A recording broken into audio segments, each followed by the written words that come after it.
Dear students, आज मैं आपको second part nature of matter का बताने जा रहा हूं। पिछले क्लास में मैंने मिक्सर के बारे में बताया था। इस क्लास में मैं कंपाउंड के बारे में बताने जा रहा हूं। सबसे पहले हम ये समझेंगे कि कंपाउंड क्या है। एग्जाम्पल से पहले आप समझिए। सपोज हाइड्रोजन रिएक्ट करता है ऑक्सीजन से, तो ये बनाता है वाटर। तो ये वाटर क्या है? एक कंपाउंड है। Water is a compound. एक न्यू सब्सटेंस फॉर्म हुआ है,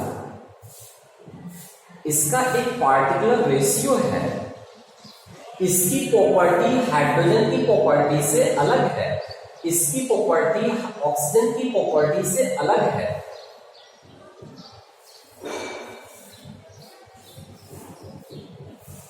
हाइड्रोजन जलता है तो ऑक्सीजन जलने में मदद करता है और वाटर जले हुए को भी बुझा देता है। क्या कोई मैच है प्रॉपर्टीज में?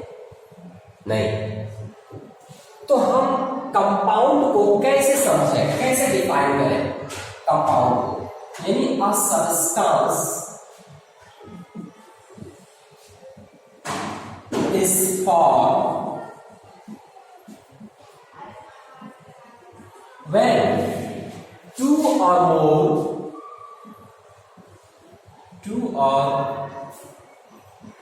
more element chemically combine together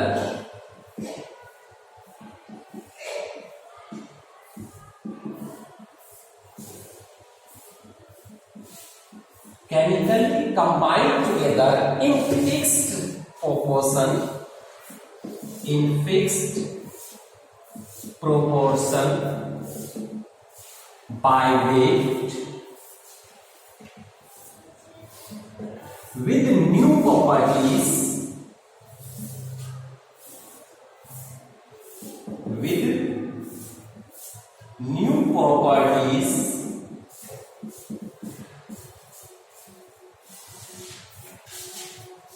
is called compound. आपने क्या देखा? जो मैंने यहां आपको बताया वही मैं डेफिनेशन में लिख दिया।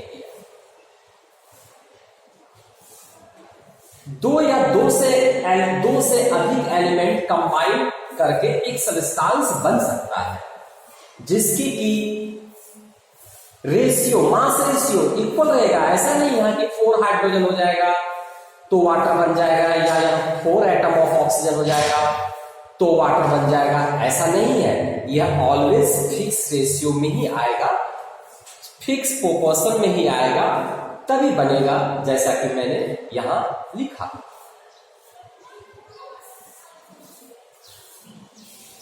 तो इसका मतलब है कि कंपाउंड का एक स्पेशल प्रॉपर्टीज है। क्या प्रॉपर्टीज है? इसका एक प्रॉपर्टीज ये हुआ कि फिक्स प्रोपोर्शन बाय वेट है।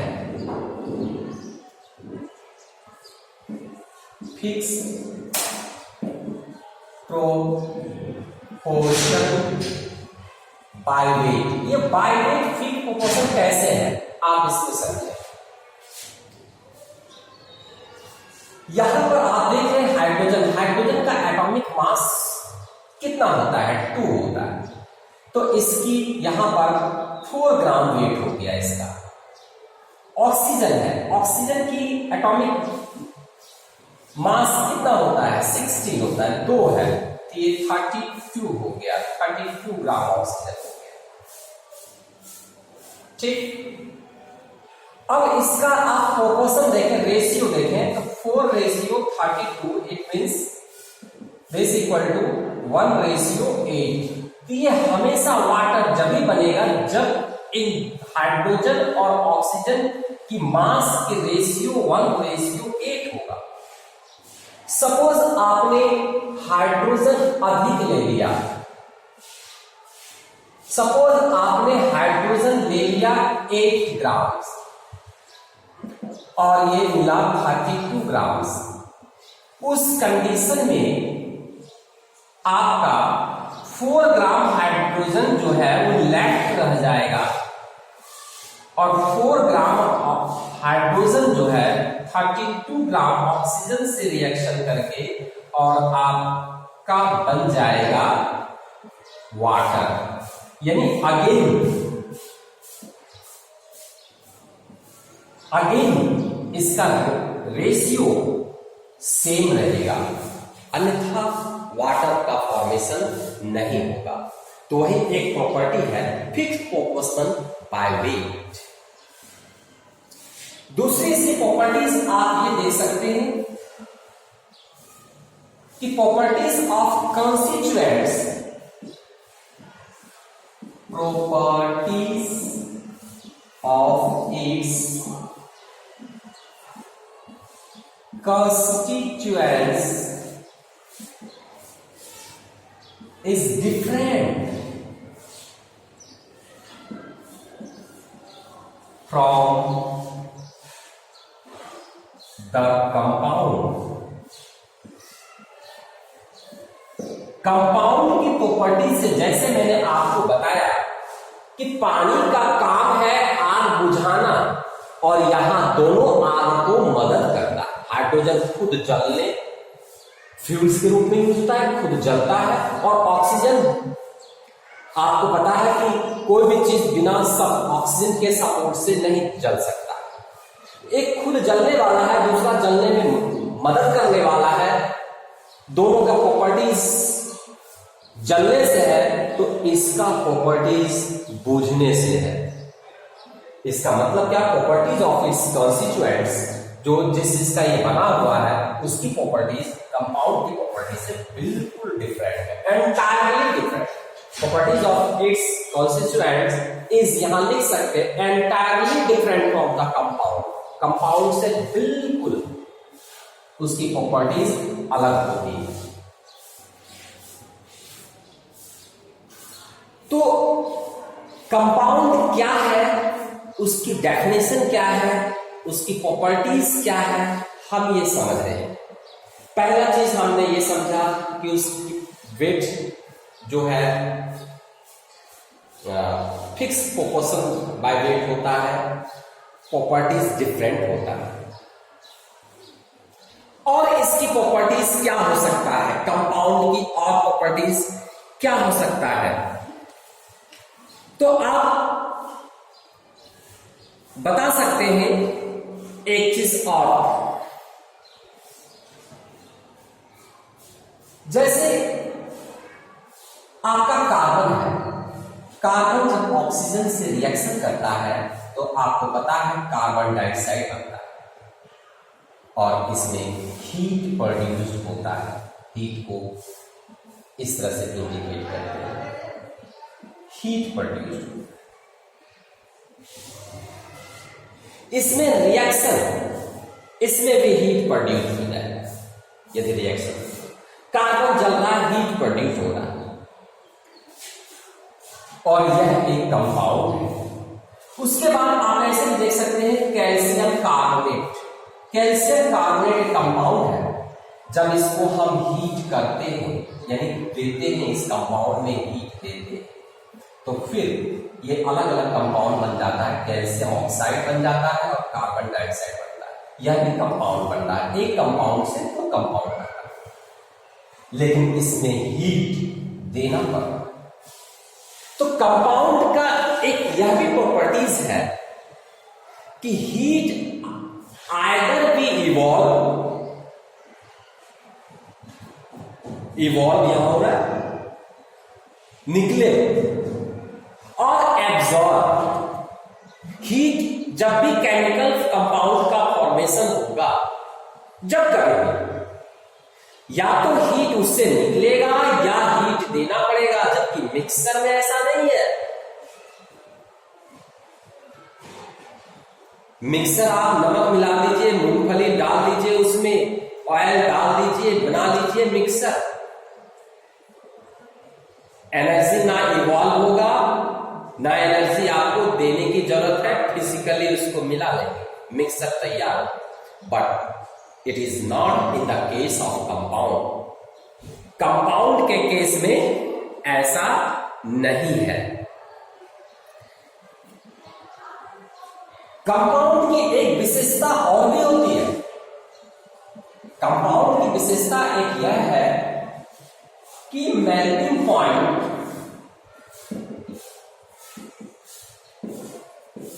एंड बॉइलिंग पॉइंट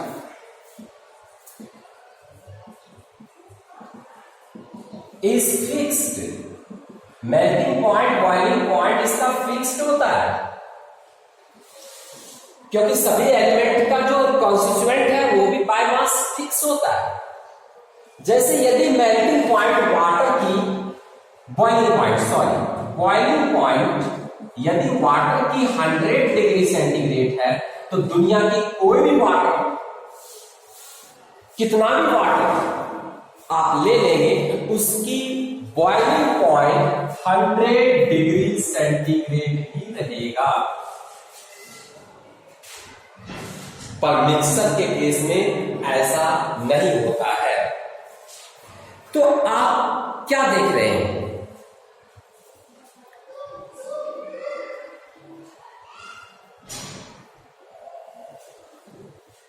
आपने क्या क्या देखा?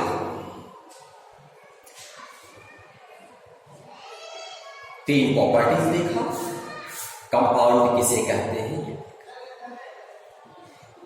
हम आपको थोड़ा सा कंपाउंड और मिक्सर को कंपैरेटिवली कंपेयर करके हम दिखाना चाहते हैं। आप इसको देख लें कि कंपाउंड और मिक्सर में क्या डिफरेंस है। कभी कभी पेपर में पूछा भी जाता है कि what is the difference between compound and mixer. In that case आपको कंपेयर करके बताना पड़ेगा। Suppose it is compound and mixer. अभी आपने पढ़ा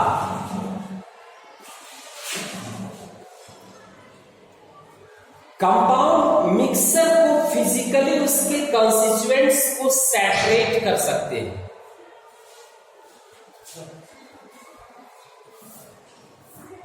फिजिकल प्रोसेस से आप क्या कर सकते हैं?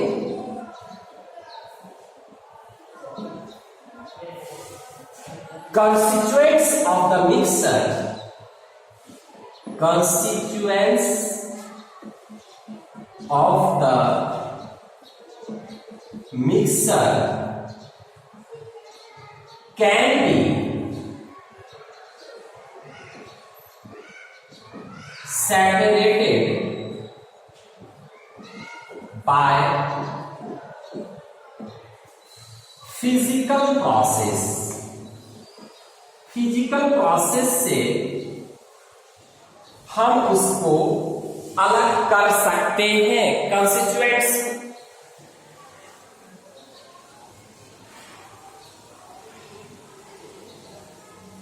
फिजिकल प्रोसेस क्या है? जैसे आप मिक्सर बना रहे हैं,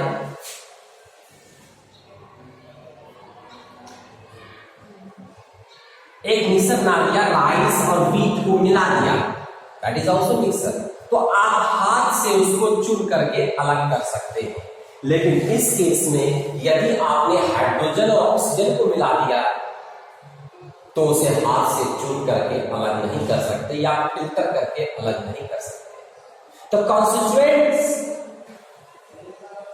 of the mixer can be separated, can be separated, उसको हम अलग कर सकते हैं। लेकिन इसको अलग नहीं कर सकते हैं। तो इसमें आप लिख देंगे constituents of the compound cannot be separated by physical process। Physical process से हम उसको अलग नहीं कर सकते। ठीक है, अब कंपाउंड का क्या है? It is form always in fix proportion. आपने देखा अभी प्रॉपर्टी बताया था, it is for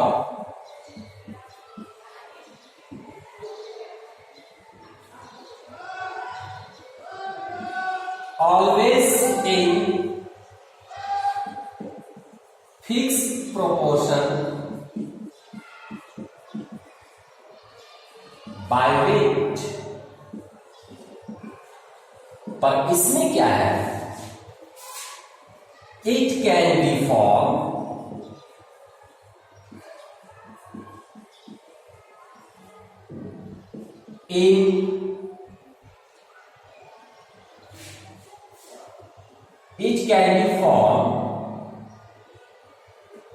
in any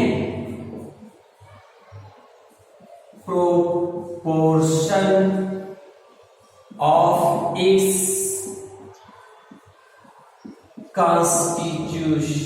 constitutes। इसकी किसी भी प्रोपोर्शन में ये फॉर्म हो सकता है और ये फिक्स प्रोपोर्शन में फॉर्म।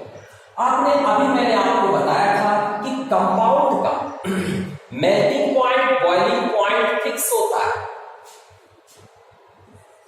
लिख दीजिए melting point and boiling point is fixed.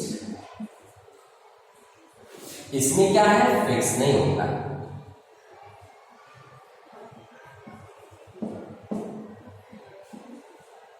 melting point and boiling point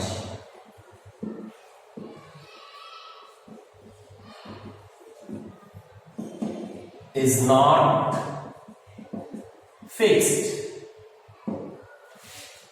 आपको अभी बताया था कि केमिकल कंपाउंड के फॉर्मेशन के दरमियान या तो हीट इवॉल्व होता है और एब्जॉर्ब होता है। यानी एनर्जी या तो इवॉल्व होता है, गिवन आउट होता है या एब्जॉर्ब होता है। यानी during the formation of compound, energy either given out निकलता है इससे और absorb.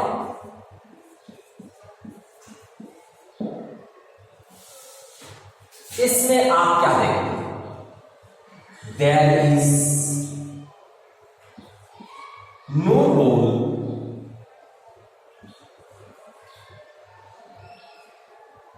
of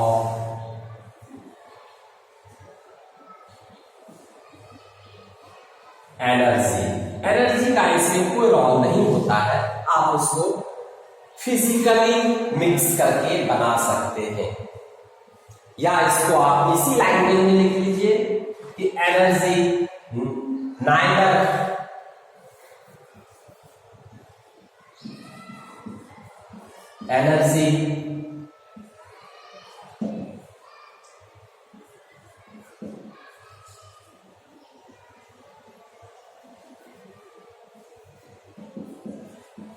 neither evolve node absorb in preparing of mixer.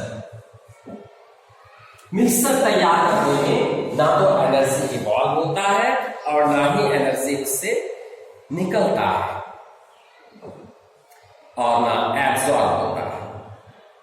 तो आपने क्या देखा?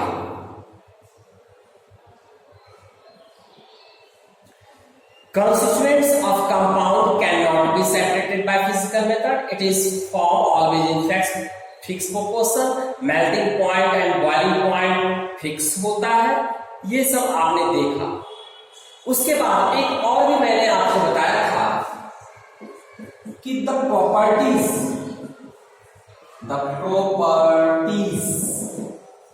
of its constituents is entirely different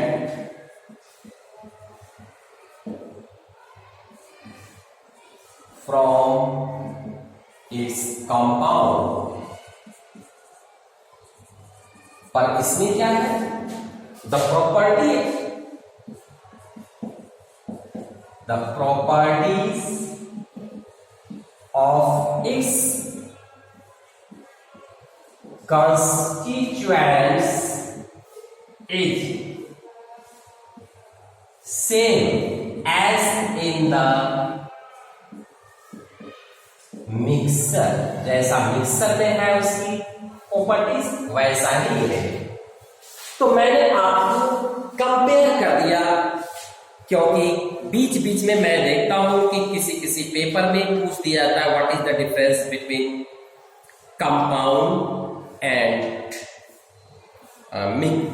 mixer. चलिए, आपका ये कंपाउंड और मिक्सर एंड हो गया। अब मैं आपको बताऊंगा सॉल्यूशन, सस्पेंशन एंड कोलाइड्स के बारे में। सॉल्यूशन, सस्पेंशन एंड कोलाइड्स हम आपको बताएंगे कि सॉल्यूशन क्या होता है, किसे कहते हैं, सस्पेंशन क्या होता है और कोलाइड्स क्या होता है।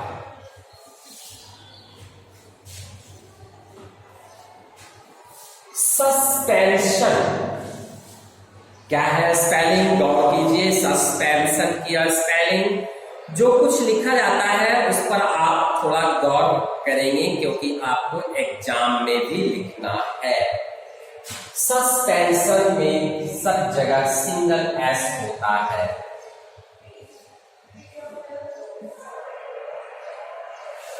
सॉल्यूशन, सस्पेंशन और कोलाइड्स क्या होता है, इसके बारे में हम आपको समझाएंगे कि what do you mean by these words. Actually अभी आपको वर्ड से परिचित करवा रहे हैं। देखा जाए तो इस चैप्टर में कुछ विशेष साइंटिफिक नहीं। अभी आपको मैंने क्या बताया, मिक्सर किसे कहे, तो वर्ड्स का मीनिंग तो बता रहे हैं। कंपाउंड किसे कहे, वर्ड्स की मीनिंग तो बता रहे हैं। साइंस की अभी विशेष देखा जाए तो इसमें कुछ है ही नहीं। अभी हम बताएंगे सॉल्यूशन क्या होता है, स्पेलिंग सॉल्यूशन। तो सॉल्यूशन, सस्पेंशन और कोलाइड्स के बारे में बताएं। चलिए, सबसे पहले हम देखते हैं कि सॉल्यूशन किसे, भाई सॉल्यूशन मिक्सर है, बस माइंड में रखिए। Solution is a homogeneous mixer. Solution कुछ नहीं है, होमोजेनियस मिक्सर है सॉल्यूशन। दो या दो से अधिक सब्सटेंस को जब हम मिला देते हैं तो सॉल्यूशन बनता है। मैथमेटिकली इस मीन्स दो या दो सब्सटेंस होता है सॉल्यूशन में, आप कह सकते हैं सॉल्यूट होता है जो डिसॉल्व होता है किसी में, और एक होता है सॉल्वेंट जिसमें वो घुल जाता है। ये दोनों मिलकर के बन जाता है सॉल्यूशन। और यह जो है एक होमोजेनियस मिक्सर है। बस यही माइंड में आपको रखना है। शॉर्ट में मैं आपको ये समझा दिया कि ये एक होमोजेनियस मिक्सर है, ठीक है। तो इसको आप इसमें लिख सकते हैं क्या, solution is a homogeneous mixer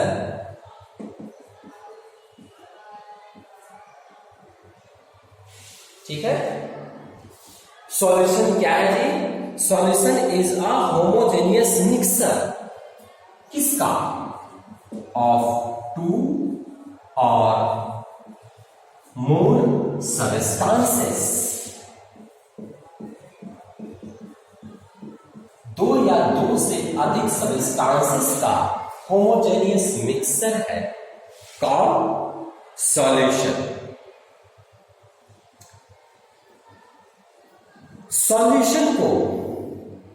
solution की भी प्रॉपर्टीज होती है, आगे डिस्कस कर लेंगे। समझ में आ गया सॉल्यूशन क्या है? सॉल्यूशन क्या है जी? होमोजेनियस मिक्सर है। होमोजेनियस मिक्सर क्या होता है?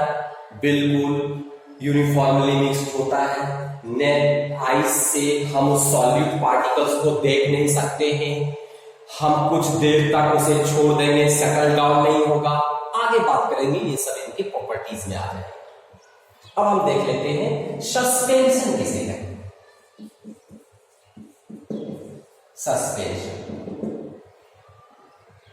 जब यही सॉलिड पार्टिकल्स सॉल्वेंट में थोड़ा बड़ा हो जाएगा और हम नेट आइस से उसे देख भी पाएंगे कि ये पार्टिकल घूम रहा है, तो वह हो जाता है सस्पेंशन। जैसे चॉक पाउडर को आप वाटर में मिक्स कर देंगे, चॉक पाउडर को जब आप वाटर में मिक्स कर देंगे तो आपको थोड़ा छोटा पार्टिकल्स आपको वाटर में दिखाई देगा, दैट इज सस्पेंशन। अब है कि हम समझ गए सस्पेंशन किसे कहते हैं, पर पेपर में हम क्या लिखें कि सस्पेंशन किसे कहते हैं?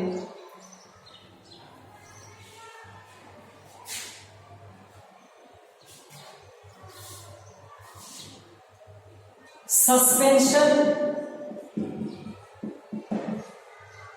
is a heterogeneous mixture। heterogeneous mixture है सस्पेंशन।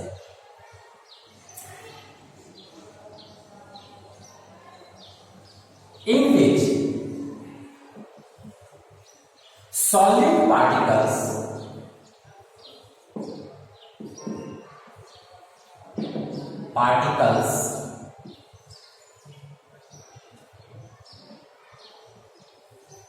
do not dissolve। वो डिसॉल्व नहीं होता, जब भी तो दिखता है। डू नॉट डिसॉल्व, वो डिसॉल्व होता ही नहीं। एंड बस इतना ही लिख सकते हैं कि suspension is a heterogeneous mixer in which solid particles do not dissolve. उसमें सॉलिड पार्टिकल्स डिसॉल्व नहीं होता है। या आप इसको ऐसे लिख सकते हैं, suspension is a heterogeneous mixer in which solid particles spread, फैला होता है, spread throughout the solution without dissolving, ऐसे आप लिख सकते हैं, विदाउट डिसॉल्विंग।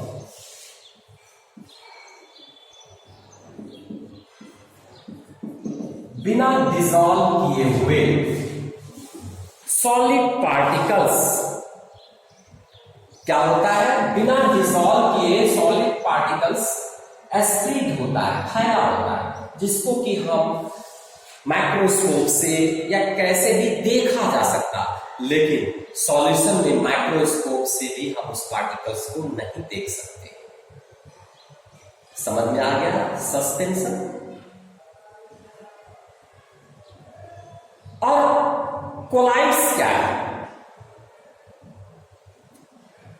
कोलाइड्स भी एक हेट्रोजेनियस मिक्सचर है, लेकिन इसकी पार्टिकल्स सॉल्यूशन से बड़ा मान सकते हैं और सस्पेंशन से छोटा। ठीक है,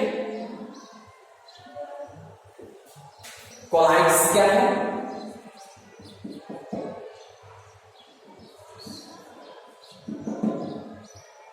इट इज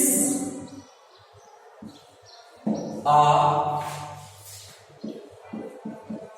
heterogeneous mixture, यह एक heterogeneous mixture है of which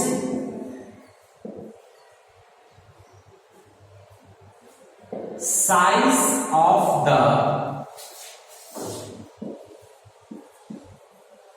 solid particles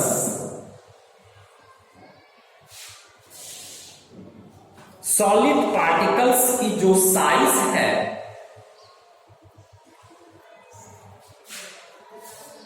solid particles की जो साइज है वो क्या है, आपको मैं बता दिया था। It is a heterogeneous mixture of which size of the solid particles is bigger than solution and smaller than suspension। ये कहलाता है कोलाइड्स। हम इनको कंपैरेटिवली भी देख सकते हैं।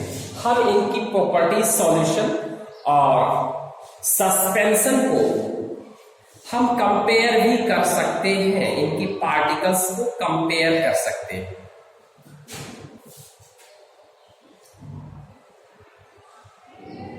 Comparison of the properties.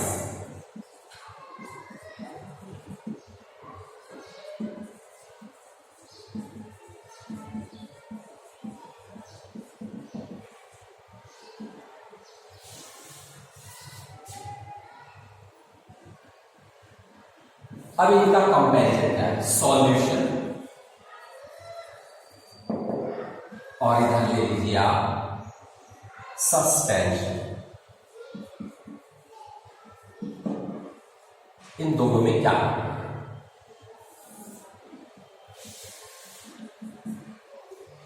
आपने देखा कि इसकी पार्टिकल्स बहुत छोटा होता है, यानी साइज जो होता है, साइज ऑफ द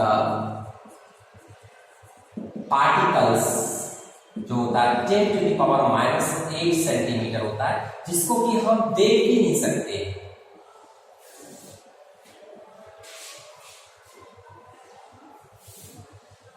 ये क्या है? देखा जाए तो साइज डायमीटर, ठीक है, डायमीटर से साइज डिसाइड करते हैं, जबकि सस्पेंशन की जो है साइज ऑफ द पार्टिकल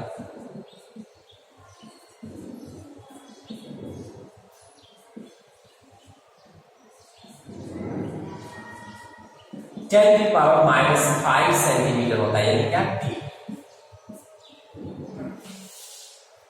समझ गए?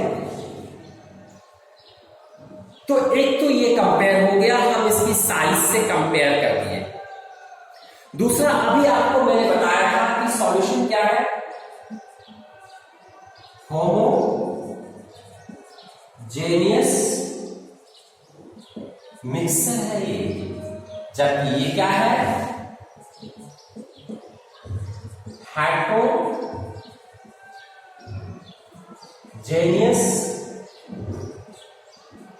मिक्सर है। ये होमोजेनियस मिक्सर है और वो हेटेरोजेनियस मिक्सर है। आपको मैंने बताया था कि इसकी पार्टिकल्स इतना छोटा है कि माइक्रोस्कोप से भी नहीं देख सकते, जबकि इसको देख सकते हैं। इसे भी एक प्रॉपर्टी डिफरेंस मान लीजिए।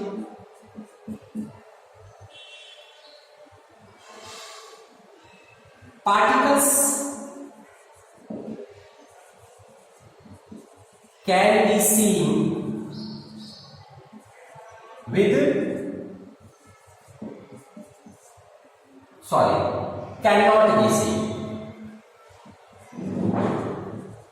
cannot be seen with the help of microscope. और इसका क्या है कि particles can be seen, particles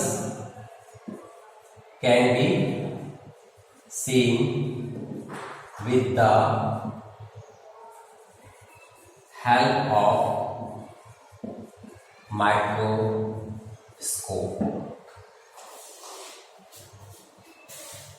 इसकी हम देख सकते हैं और उसका नहीं देख सकते। एक आपने सुना होगा स्कैटरिंग ऑफ लाइट। हाउस के छत, रूफ पे यदि कोई होल होता है और कमरे में झाड़ू पड़ता है तो हमें एक बीम ऑफ लाइट दिखाई देता है, क्योंकि वो जो पार्टिकल है, सस्पेंडेड पार्टिकल्स, वो लाइट को स्कैटर कर रहा है। वहां पर वो एक सॉल्यूशन टाइप का बिहेव कर रहा है वो पार्टिकल्स। तो जो सॉल्यूशन का पार्टिकल्स है वो लाइट को स्कैटर नहीं करता है, जबकि सस्पेंशन का जो पार्टिकल्स है वो लाइट को स्कैटर करता है। यानी इसे हम ट्रू सॉल्यूशन कहते हैं, पर इसको हम ट्रू सॉल्यूशन नहीं कहते हैं। तो हम लिख सकते हैं a true solution does not, या पार्टिकल्स डायरेक्ट आप लिखिए, ट्रू माइंड में रखिए, particles do not scatter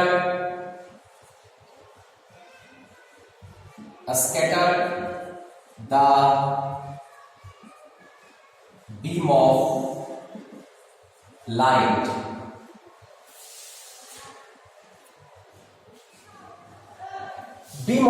को स्कैटर नहीं करता है, और पार्टिकल्स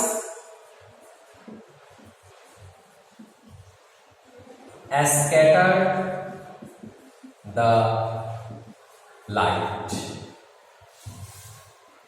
स्कैटर कर देता है लाइट। इस तरह से और भी हम कंपैरिजन कर सकते हैं सॉल्यूशन और सस्पेंशन में। हमें इसमें कुछ नहीं पढ़ना था, बस यही पढ़ना था कि सस्पेंशन किसे कहते हैं, सॉल्यूशन किसे कहते हैं, कोलाइड्स किसे कहते हैं, कंपाउंड किसे कहते हैं, सब के बारे में मैं थोड़ा सा आपको परिचय करवाया।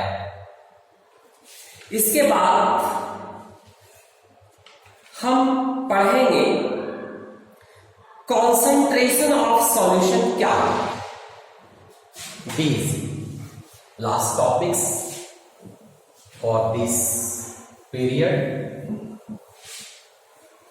Concentration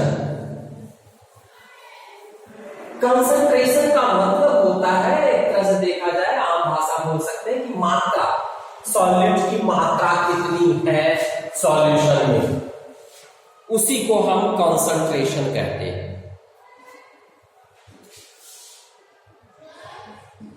कंसंट्रेशन ऑफ द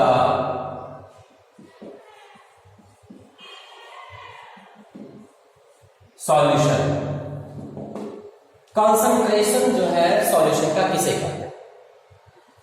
हम इसको आम भाषा में पहले आपको बताने का प्रयास करेंगे। ब्रैकेट में, यानी कंसंट्रेशन का मतलब होता है amount of solute, amount of solute किसमें, इन द सॉल्यूशन। इस अमाउंट ऑफ सॉल्यूट को आप ऐसे भी कर सकते हैं कि कंसंट्रेशन का मतलब होता है percentage of solute, percentage of solute in the solution. Solution में परसेंटेज क्या है, सॉल्यूशन में सॉल्यूट का परसेंटेज क्या है, जो चीज वो बताता है उसी को हम बोलते हैं कंसंट्रेशन ऑफ सॉल्यूशन। समझ में आ रहा?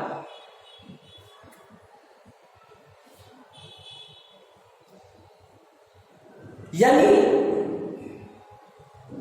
यदि मैथमेटिकली देखें, मैथमेटिकली समझें कि कंसंट्रेशन का क्या मतलब होता है, कंसंट्रेशन का क्या मतलब होता है मैथमेटिकली, तो कंसंट्रेशन इक्वल टू होता है mass of solute upon mass of solution into 100। ये परसेंटेज ही तो हुआ, परसेंटेज ऑफ सॉल्यूट तो निकला। यदि आपसे एग्जाम में वर्ड में ही पूछता है कि what do you mean by concentration of the solution, mathematically भी आपने लिख दिया, मार्क्स उन्हें देना पड़ेगा। लेकिन हम आपको दोनों बताएंगे, मैथमेटिकली भी और वर्ड्स में भी आप कैसे इसको लिख सकते हैं। हम इसी को देखकर इसका डेफिनेशन बना देंगे कि concentration of the solution, concentration of the solution is the percentage of mass of solute in the solution. आप या भी लिख देंगे तो शॉर्ट में आपको मार्क्स मिलेगा, क्योंकि ये इससे समझ में आ रहा है कि कंसंट्रेशन क्या है। Concentration of the solution is the percentage of mass of solute in the solution. इसको बुक्स डिफाइन करता है कि concentration of solution is the amount of solute in mass in 100 gram of solution.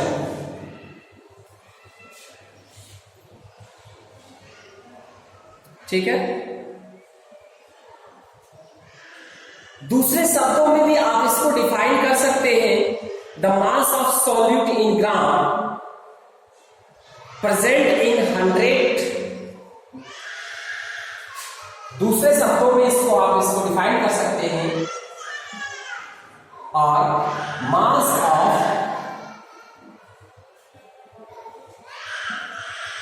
Solute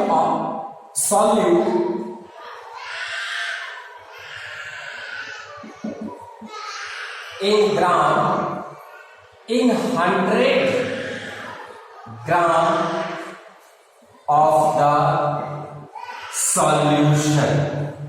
ये मैं अलग अलग लिख रहा हूं ताकि आप वास्तव में समझें कि ये है क्या, और यदि आपको समझ में आ गया है तो आप अपनी लैंग्वेज से किसी भी तरह से लिख सकते हैं। इस पर बेस न्यूमेरिकल्स भी होता है। जैसे एक एग्जांपल मैं देता हूं न्यूमेरिकल्स का, कोई भी सॉल्यूशन हम ले लेते हैं, शुगर और वाटर का ही हम सॉल्यूशन ले लेते हैं।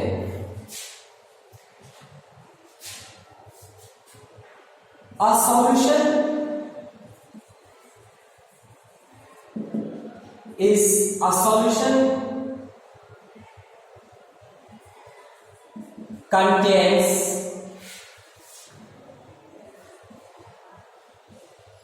25 gram sugar and 200 gram water.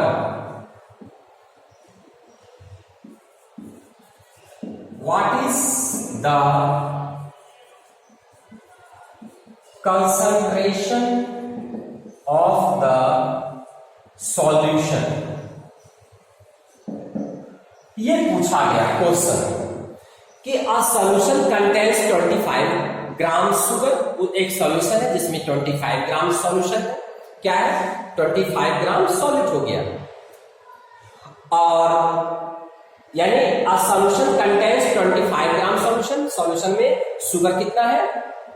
25 gram and 200 gram water. उस सॉल्यूशन में वाटर कितना है? 200 ग्राम।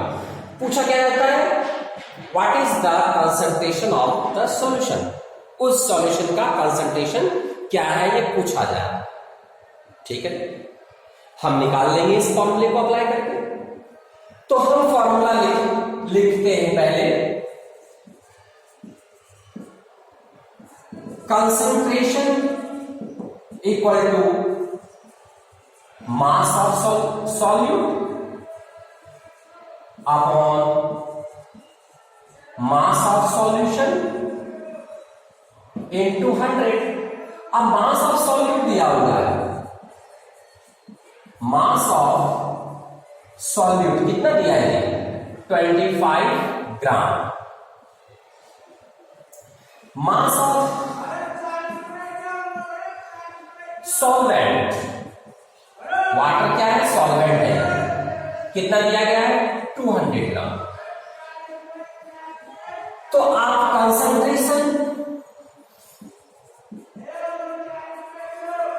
इक्वल टू क्या लिखेंगे? 25 upon, sorry, mass of solvent है ये, मास ऑफ सॉल्यूशन पे निकालना है। तो mass of solution equal to क्या होगा? Mass of solution equal to हो जाएगा mass of solvent plus mass of solute. Solvent का कितना है? 200 अब प्लस 25 इक्वल टू 225 ग्राम हो गया मास ऑफ सॉल्यूशन। तो यहां हम क्या लिखेंगे? मास ऑफ सॉल्यूशन। तो मास ऑफ सॉल्यूशन मैंने निकाला है 225 इंटू 100।